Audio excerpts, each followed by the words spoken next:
Hi everyone and welcome, this is the Apostate Prophet.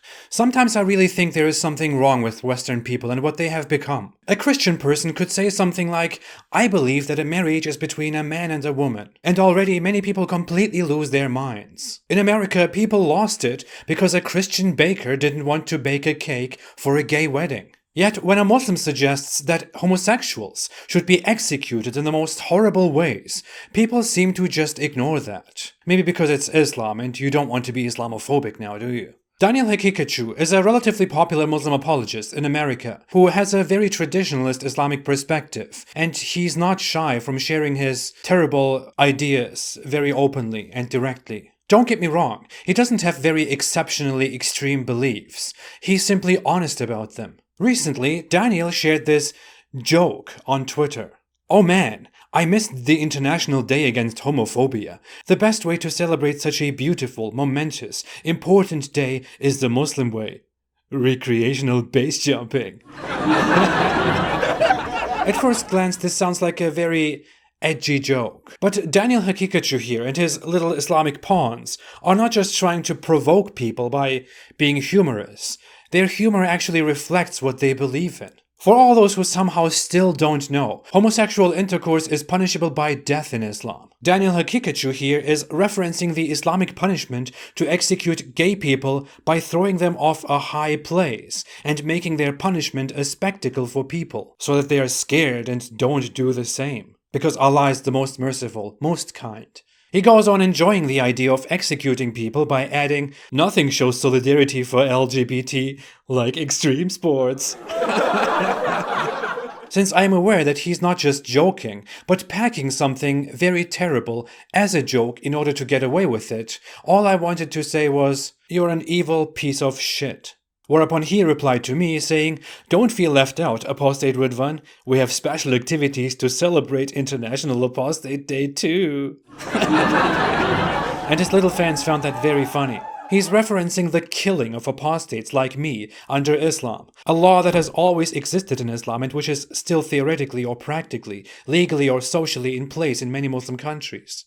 Mr. Pikachu here believes that me and others like me deserve to be put to death simply for leaving Islam and being public about it. Because by his Islamic logic, sanctioned by the very holy Prophet Muhammad, people like me put other people's eternal afterlives in danger, which is worse than temporary life, which means we can just be executed. If me and Ali were apostates and it was discovered that we're apostates, what would happen to us? You'd be detained. You'd have 3 days to change your mind. If you didn't do that, then it would be capital punishment. But you're advertising, you're speaking about leaving the religion, and that threatens everyone's afterlife. If you think it through, it does make sense. If you look at it from a very severely wicked Islamic perspective. But then again, it also makes sense that we should maybe ban Islam, considering that it logically justifies the killing of people who refuse to believe in it, or who made sexual choices that are contrary to the high moral values of Islam. In fact, last year, when the tiny nation of Brunei was about to implement the death penalty for several crimes like homosexuality, Daniel Hakikachu wrote an article titled Salute the Sultan. Brunei reinstates hudud for sexual deviance. Hudud refers to Islamic punishments. It says things like, if you have had a rough week or are feeling down in the dumps, I have just the news to cheer you up. The Muslim country of Brunei is implementing hudud to crack down on sodomites and fornicators. The article calls gay people rectum sex enthusiasts. LGBT, I call them rectum sex enthusiasts.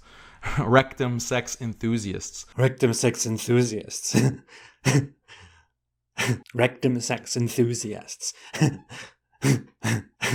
He ends his article sarcastically telling fellow Muslims to visit Brunei and attend a public caning there to see Islamic justice in action, and laughs about the outrage by Western people and media.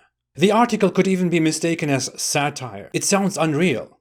It is not. He seriously justified it and explained before and after that he stands by Islam's traditional rulings. And he seriously means what he says. There is something I find very disgusting here. If Western people do very mild things, like talk about the serious problem of grooming gangs, talk about immigration, talk about Islam, they may be permanently banned from platforms like Twitter or Facebook, or be censored on YouTube. Yet if someone named Daniel Hakikatju, who is the wrong kind of Daniel, who is an American Islamist with Persian origins, advocates for the killing of people, for their beliefs and sexualities, no one cares. In fact, he shared his article, which applauded Brunei and called for the Muslim world to follow suit, on social media. And all that happened was that his post was deleted on Facebook, and he got a meager 7-day suspension from Facebook. I was really shocked that I was banned for 7 days for posting this. That's extremely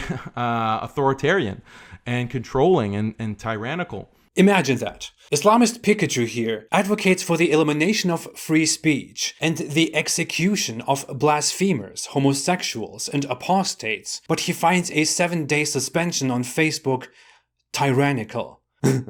Tyrannical. There are a lot of problems with this guy. In a lengthy paper, he explained how the death penalty and the labeling of homosexuals only applies to people who commit, not merely feel homosexual behavior, which of course makes everything much better. In one instance, he complains about the Western dramatization of child marriage in Islamic society and mentions how Western teenagers are sexually active, which he finds worse. He's talking about 14-year-olds who have sex with 14-year-olds and comparing that to 13-year-olds who get married to 30-year-old men. He expressed happiness upon the arrest of an Egyptian atheist, and much more. In short, he wants the world to follow authoritarian, tyrannical Islam, which is just Islam. I don't have a problem with imposing a system on people. I don't have a problem with it. And I think that, yes, Islamic law should be imposed. Everyone should aspire to that. All nations should aspire to that. By his standards, we wouldn't even have the right to object to that, because free speech doesn't exist in his ideal world.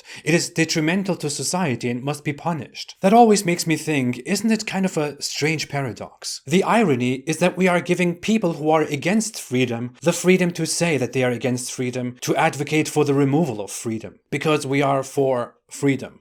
What caught my attention is that as I was looking through Daniel Hakikatju's history is that a certain Muslim convert and researcher known as Justin Parrott once commented this on Daniel's post after Daniel shared a conservative media report about himself. This is why many scholars have told you privately and publicly to tone it down and stop using inflammatory language. You literally handed an anti-Muslim outlet free propaganda to use against our community. Allah Mustan, which means Allah is our helper. Justin Parrott tells him that Muslim scholars have told him before to tone it down, because they don't want Daniel Hakikatju to endanger the Muslim community by being very open about his Islamic beliefs. Justin Parrott is also a researcher at the Yaqeen Institute, an Islamic institute in America, which sugarcoats its articles and messages and uses current issues in order to spread Islamic propaganda in America. The institute nevertheless sticks to common Islamic teachings,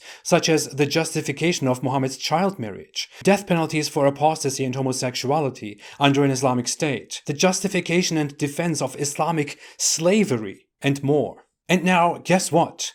The founder and president of the Yaqeen Institute is Omar Suleiman, who was invited by the Democrats to the US House of Representatives for the opening prayer on May 9th, 2019. Which the Yaqeen Institute posted on its YouTube channel. Dear Democrats. And guess what? Daniel Hakikatju here was a member of the Yaqeen Institute in 2016 and 2017 before he left the institute and started a war with them. Because he accuses the Yaqeen Institute, like many other Islamic institutes and organizations, of twisting Islam and sugarcoating Islam for public sympathy. And Daniel Hakikatju had his same radical, insane beliefs long before he joined the Yaqeen Institute, long before they made him a member. There is so much to unravel here, but I will go into that very soon. Hopefully before the Democrats get to me. Just kidding, I'm not after conspiracy theories here. Unless I disappear, in which case...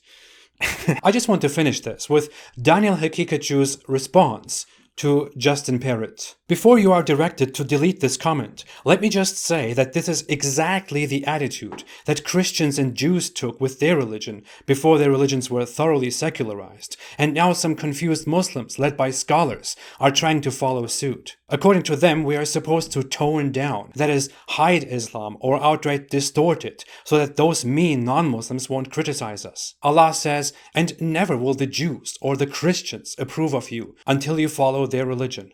Say, "Indeed, the guidance of Allah is the only guidance. If you were to follow their desires after what has come to you of knowledge, you would have against Allah no protector or helper." By the way, many scholars, not suffering from an inferiority complex, have told me publicly and privately to keep it up. Don't pretend you and your friends speak on behalf of all scholars. It really says it all, doesn't it? I want to thank Daniel Hikikachu for his refreshing honesty, which is rare among the Muslim apologists and scholars. Of course, I don't want to thank him for the things that he actually believes in and is honest about. Maybe I should invite him for a questions and answers session on my channel, where he could clarify his beliefs for himself. Or maybe I should just let him talk, as he already makes Islam look bad, as Islam is. This is a perversion. This is something that is vile. For now, thanks for watching. I will be back with more of these. Seriously, the time has come to address these people. Thank you so much. Have a great day and stay away from Islam.